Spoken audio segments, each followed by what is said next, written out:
పరిశుద్ధ నామంలో మీ అందరికీ వందనాలు తెలియపరుస్తున్నానండి. ఈ దినం దేవుని మాటను మనం ధ్యానం చేసుకుందాం. పరిశుద్ధ గ్రంథంలో నుండి సామెతలు 29వ అధ్యాయము 17వ వచనం. నీ కుమారుణ్ణి శిక్షించిన యెడల అతడు నిన్ను సంతోషపరచును. హల్లెలూయా. షిలోహి మందిరములో యాజకుడైనటువంటి ఏలీ గారికి 2 కుమారులున్నారు. తండ్రి యాజకుడైనను ఏలీ గారి కుమారులు యెహోవాను ఎరుగని వారే మిక్కిలి దుర్మార్గులై ఉండిరి అని వాక్యం సెలవిస్తుంది. ఏలీ గారు బహు వృద్ధుడాయను. ఇశ్రాయేలీయులకు తన కుమారులు చేసిన కార్యములన్నీ వారు ప్రత్యక్షపు గుడారము యొక్క ద్వారము దగ్గరకు సేవ చేయుటకు వచ్చిన స్త్రీలతో సైనించుటయును. ఏలీ గారి కుమారుల ప్రవర్తన ఇశ్రాయేలీయులకు బహు చెడ్డదిగా ఉన్నప్పుడు ఏలీ గారు తన కుమారుల నిమిత్తం వారు చేస్తున్న చెడ్డ కార్యముల నిమిత్తం నిర్లక్ష్యం కలిగి వారిని శిక్షించలేకపోయారు. ఆ సమయంలో దైవజనుడొకరు ఏలీ గారి యొద్దకు వచ్చి, దేవుని మాటగా నాకంటే నీ కుమారులను నీవు గొప్ప చేయుచున్నావు.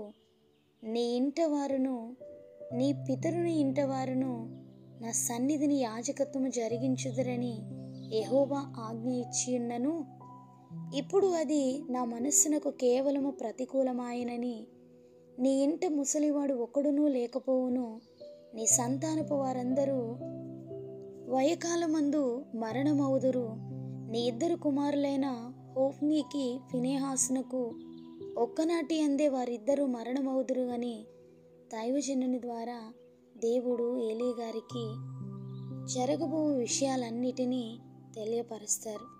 వాక్యం సెలవిస్తుంది, నీ కుమారుణ్ణి శిక్షించిన యెడల అతడు నిన్ను సంతోషపరచును అని.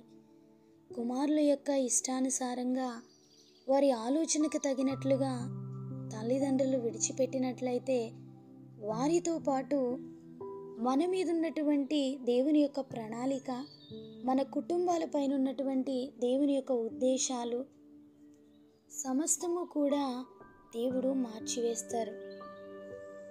ఏలీ గారి యొక్క కుమారుల విషయమై ఆయన కలిగి ఉన్నటువంటి అశ్రద్ధను బట్టి, వారు చేస్తున్నటువంటి పాపపు పనులను బట్టి, దేవునికి వ్యతిరేకంగా జీవిస్తున్న ఆ జీవితాన్ని బట్టి వారు ఎప్పుడూ భయపడలేదు.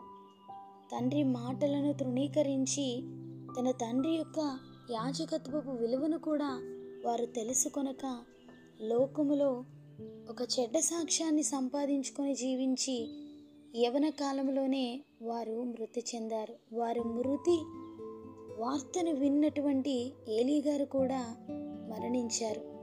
దేవుడు మన యొక్క ప్రవర్తనను చూసే దేవుడు. తండ్రి కుమారుణ్ణి శిక్షించాలి అని వాక్యం సెలవిస్తుంది. నేటి దినాలలో యవన బిడలు ఎవరి ఇష్టానుసారంగా వారు ఉండడం, తల్లిదండ్రులు వారిని ప్రోత్సహించడం, ఎన్నో కుటుంబాల్లో బిడల ద్వారా తల్లిదండ్రులకు వేదన కలగడం, ఇవన్నీ అపవాది తంత్రాలే.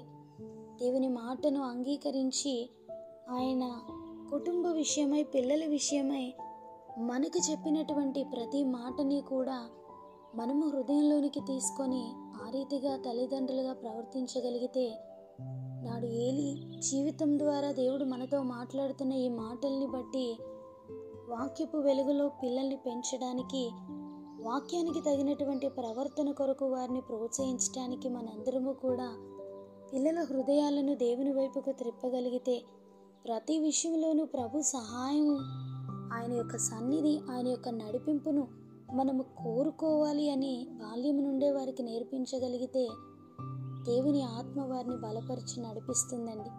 తల్లిదండ్రుల నిర్లక్ష్యం వల్ల పిల్లలు చేస్తున్నటువంటి పాపాన్ని బట్టి వారి జీవితాలే కాదు, వారి తరాలలో వారు చెడ్డ సాక్ష్యముగాను వారు అంతమొందించబడుతున్నారు. దైవికమైనటువంటి కుటుంబంగా మనం పిలువబడమే కాదు, దేవునికి తగినట్టుగా మనము మన బిడ్డలు ప్రవర్తించడానికి ప్రయత్నించగలిగితే దేవుడు మనల్ని బలపరిచి నిలబెట్టగలరు. ఆ దేవుని యొక్క సన్నిధి మనందరికీ తోడై ఉండి మనల్ని నడిపించునుగాక.